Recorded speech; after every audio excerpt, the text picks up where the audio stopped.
एक गांव में अनामिका और रमेश एक दंपति रहते थे।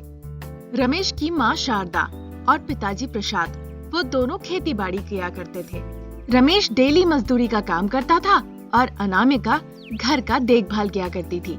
परिवार बहुत गरीब था, जो पैसे आते थे उससे ठीक से घर नहीं चल पाता था। अनामिका, अनामिका, देर हो रही है, मुझे जल्दी मेरा टिफिन ले आओ, मुझे देर हो रही है। आ रही हूँ। दोपहर में देर से मत खाइएगा और काम ज्यादा है कहकर कम भी मत खाइएगा, ठीक है ना? हाँ ठीक है, मैं आता हूँ। जब रमेश निकलने ही वाला था तभी शारदा और प्रसाद घर लौट आते हैं। वो बहुत दुखी होकर घर लौटते हैं। उन्हें दुखी देख रमेश को लगता है जरूर कोई परेशानी है। ये सोचकर वो भी दुखी हो जाता है। क्या हुआ माँ? पिताजी मुंह लटकाए क्यों है? क्या कहूँ, सारे कुएं सूख चुके हैं और झीलों के बारे में तो भगवान ही जाने। जब हरी फसल सूख जाती है तो बेबस होते हैं और आसमान को देखते हैं, और क्या कर सकते हैं। माँ, पिताजी, मैंने आपको कितनी बार कहा है कि आप उस मूर्खतापूर्ण कृषि पर निर्भर ना रहे और ये खेती बाड़ी सब बंद कीजिए। रमेश के इतना कहते ही शारदा और प्रसाद रोने लगते हैं। अनामिका को भी अपने सास ससुर को देखकर बहुत बुरा लगता है। आप ऐसी बातें क्यों कह रहे हैं? देखिए माँ पिताजी कैसे रो रहे हैं। तुम नहीं जानती हो तो बीच में मत बोलो। मैंने उन्हें कई बार समझाया है, लेकिन वो मेरी बातों को समझते ही नहीं। अब देखो। जब रमेश शारदा को ऐसी बातें कह रहा था, ये सुनकर प्रसाद बहुत परेशान हो जाते हैं। बाद में वो रोने लगते हैं। तभी पड़ोसी रविंद्र हड़बड़ा के वहाँ आते हैं। अरे प्रसाद, तुम्हें पता है ना, वो रंगा वहाँ पे वो खेत में जाके फांसी लगा लिया है। पूरा गांव वहाँ गया है उसे देखने के लिए, पता है? रविंद्र की ऐसी बातें सुन के प्रसाद और शारदा दोनों ही रोने लगते हैं जोर जोर से। अरे रंगा तो सुबह सुबह मुझसे बात किया, बहुत दुखी था। मैंने उसकी तकलीफ सुनी और वहाँ से आ गया। मैं उसे सहायता नहीं कर पाया।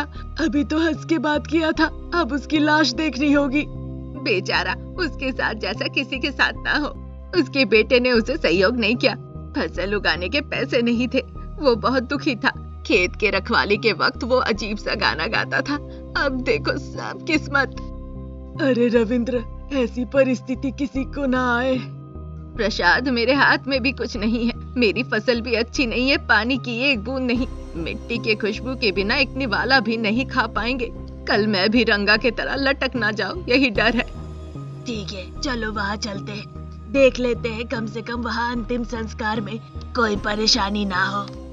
प्रसाद और रविंद्र वहाँ से चले जाते हैं। रमेश को बड़ा गुस्सा आता है और अपनी माँ को उसके मुंह में जो आता है वो कहने लगता है। माँ, कम से कम तुम अपने पति को समझाओ। अभी भी वक्त है, बदल जाओ और ये खेती बाड़ी सब भूल जाओ। भगवान के लिए पिताजी को मेरे साथ कूली के काम के लिए भेजो। अरे बेवकूफ, हमने तुम्हें जन्म दिया है। तुम भी इसी मिट्टी में पैदा हुए हो। उन फसलों की वजह से ही बड़े हो पाए हो। उन्हें नीच नजरों से मत देखो।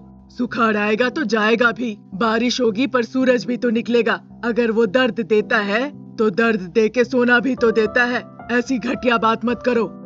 वो बात नहीं है माँ, मैं जो कहना चाहता हूँ। रमेश फिर से अपनी माँ से बात करना चाह रहा था, तब तक शारदा उसे एक थप्पड़ लगाती है। थप्पड़ खा के रमेश कुछ कह नहीं पाता है और फिर वो चुपचाप वहाँ से चला जाता है। ये सब कुछ देखने के बाद और रमेश के जाने के बाद अनामिका अपनी सासू माँ से कहती है। सासू माँ, आप मत सोचिए, बुरा मत मानिए।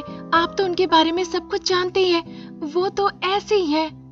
कोई बात नहीं बेटा, अपने पेट से पैदा की हूँ, इसीलिए अच्छी तरह से उसे जानती हूँ। सासू माँ, मैं कोई महान व्यक्ति नहीं हूँ जो आपसे कहूँ। मैं आपसे कुछ कहना चाहती हूँ। मैं कहूँगी तो आप बुरा मत मानिएगा। बस एक अच्छे काम के बारे में बताना चाहती हूँ। आप कहे तो मैं कहूँ? अभी नहीं बेटा, अभी मैं सुनने की हालत में नहीं हूँ। तुम्हारे पिताजी आएंगे तो उन्हीं को कह देना। शारदा अनामिका ऐसी बातें कर ही रहे थे, तभी प्रसाद वहाँ आ जाते हैं। प्रसाद बहुत दुखी थे। प्रसाद को आते देख अनामिका जाके उनसे बात करती है। पिताजी, आप तकलीफ में हैं। मुझे इस वक्त आपसे बात नहीं करनी चाहिए, पर क्या मैं आपसे एक बात कह सकती हूँ? इस बात से कई लोगों की जान बच सकती है। क्या हुआ बेटा? छोड़ो बहू, अभी तुम्हारी पिताजी की तबीयत ठीक नहीं है। तुम फिर कभी ये बात कहना। रुको शारदा, बहू कुछ कहना चाहती है, कहने दो। अब मैं आपसे क्या कहूँ पिताजी? खेती बाड़ी करने के हमारे पास बहुत तरीके हैं। अगर सुखाड़ आ जाए, पानी के लिए तकलीफ हो तो उसके लिए एक तरकीब है। हम प्लास्टिक के बोतल में कुछ फसल उगा सकते हैं, जैसे कि मान लीजिए टमाटर हो गए पिताजी। क्या बात कर रही हो बेटा, तुम प्लास्टिक के बोतल में टमाटर उगाओगी, संभव है क्या? हाँ सासू माँ, अगर आप तैयार हो तो मैं कल से खेत के लिए आ सकती हूँ। हम प्लास्टिक के बोतल में टमाटर उगाएंगे। सच कह रही हूँ, संभव है सासू माँ। अनामिका के बातों के अनुसार शारदा और प्रसाद राजी हो जाते हैं प्लास्टिक के बोतल में टमाटर की खेती करने के लिए। अगले दिन ही वो प्लास्टिक के बोतल ले जाते हैं, उसमें पानी भरते हैं और उसी में टमाटर के बीज बो देते हैं। हर दिन वो प्लास्टिक के बोतल में थोड़े थोड़े पानी भरते रहे। कुछ ही दिनों के अंदर टमाटर के पेड़ निकल आते हैं। बाद में वो बड़े बड़े पेड़ हो जाते हैं और अच्छी फसल देते हैं। पूरा गांव अनामिका की तारीफ करता है। ये देखकर रमेश को भी अपनी पत्नी पर बहुत गर्व होता है। मेरी बहू सोने की है, तुमने कई लोगों को आत्महत्या करने से रोक दिया है बेटा, तुम तो महान हो। ऐसी सोच अगर सबके दिमाग में आती तो आज हमें रंगा को इस तरह खोना ना पड़ता। सिर्फ इतना ही नहीं, हमारे किसान इस तरह के और भी बहुत सारे प्रयोग कर सकते हैं। सभी ने अनामिका की बहुत तारीफ की। बाद में गांव वालों ने मिलकर अनामिका का भव्य रूप से सम्मानित भी किया। सभी लोगों को फायदा हो रहा था। ये देखकर अनामिका भी बहुत खुश होती है। रामपुर नाम के गांव में रमेश नाम का एक करोड़पति रहता था। उसकी पत्नी का नाम अनामिका। अनामिका बहुत ही बुद्धिमती थी। अनामिका अपनी सासू माँ की हर बात मानती थी। बचपन में ही अनामिका की माँ चल बसी थी, इसीलिए वो अपनी नानी वसंती के हाथों में ही पली बड़ी थी। बचपन से ही अनामिका गरीबी से बहुत जूझी। तभी रमेश उसे पसंद करता है और उससे शादी कर लेता है। अब अनामिका अमीर है। इस बात से सासू माँ को बड़ी जलन होती है। बेचारी अनामिका को देखकर शारदा चिढ़ती रहती है। तभी एक दिन, अनामिका, अभी मैं ऑफिस जा रहा हूँ, शाम को तैयार रहना, हम बाहर चलेंगे, ठीक है ना? ठीक है जी। अरे देखो, घर में इतना कुछ है खाने के लिए, फिर भी बाहर खाने की क्या जरूरत है बताओ? माँ, अगर मैं उसे बाहर ले जाना चाहता हूँ तो उसमें तुम्हें क्या दिक्कत हो रही है बताओ?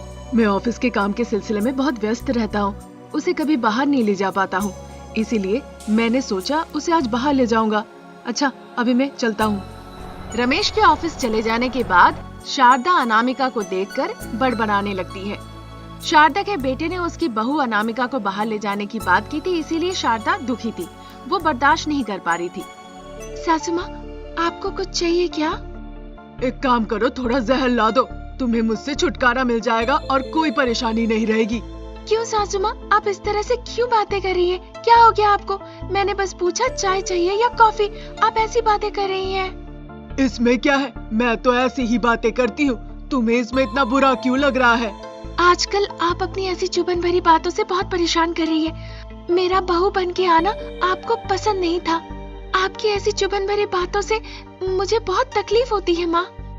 बहुत बढ़िया, बहुत बढ़िया, तुम्हें मेरी बातें चुभ रही है, पर ये पूरे गांव वालों की बातें मुझे कितनी चुभ रही है तुम्हें पता नहीं। तुम्हारी बहू ऐसी है वैसी है, ये सारी बातें सुन सुन के मेरा सर घूमता है। मैं गांव में कहीं निकल तक नहीं सकती हूँ, समझी? क्या हो गया सासू माँ, आप ऐसी बातें क्यों कर रही हैं? हर बहू ससुराल में कुछ न कुछ ले आती है। वो दहेज घर की जरूरत की चीजें होती है। उससे बड़ी बात, पूरा शरीर गहने से लदा होता है। पर तुम इस घर में एक साधारण साड़ी, गंदा चेहरा लेकर आई थी। मेरा सम्मान मिट्टी में मिल गया था। गरीबी में पैदा लेना क्या मेरी भूल है? तुम्हारी कोई गलती नहीं है, सब मेरी गलती है। मैंने ही अपने बेटे को गलत संस्कार दिया। जब वो गलती कर रहा था तब भी मैं कुछ कह नहीं पाई। दुखी होने के अलावा मैंने कुछ नहीं किया। मैं तो आपको अपनी माँ जैसा समझती थी, पर आपके मन में मेरे लिए बस घृणा ही घृणा है। ऐसा कहकर अनामिका रोते रोते अपने कमरे में चली जाती है।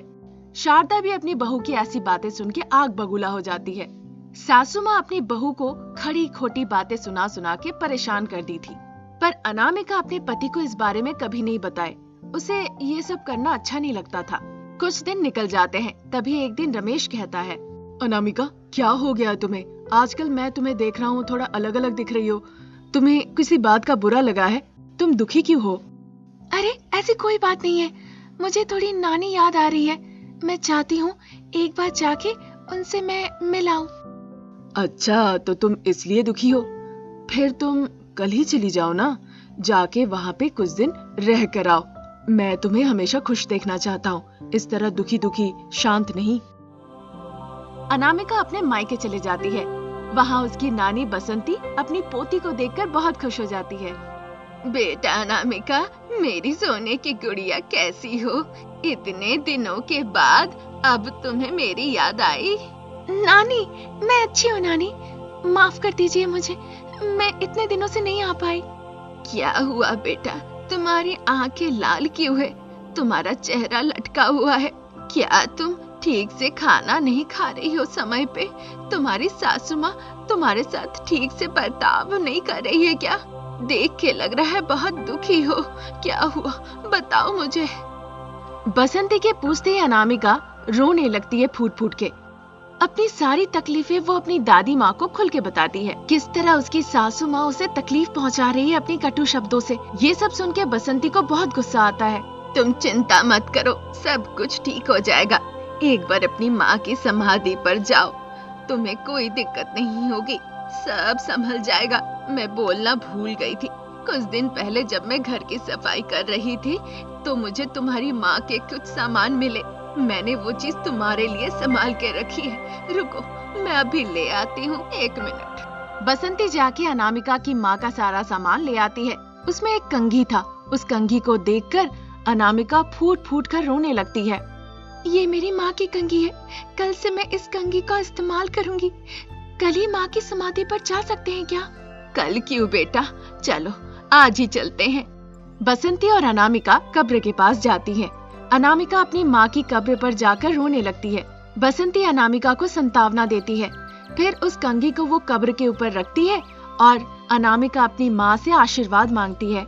कुछ देर समाधि के पास रहने के बाद वो अपनी ससुराल वापस चली जाती है।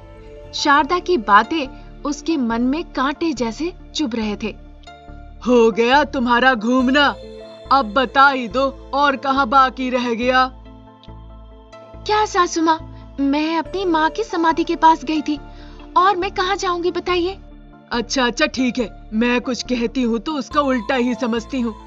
जाओ अपना काम करो जाके। हाँ। सासू माँ की ऐसी बातें सुन के अनामिका दुखी होकर अपने कमरे में चली जाती है। नहाने के बाद वो अपने बालों को उसी कंघी से झाड़ती है।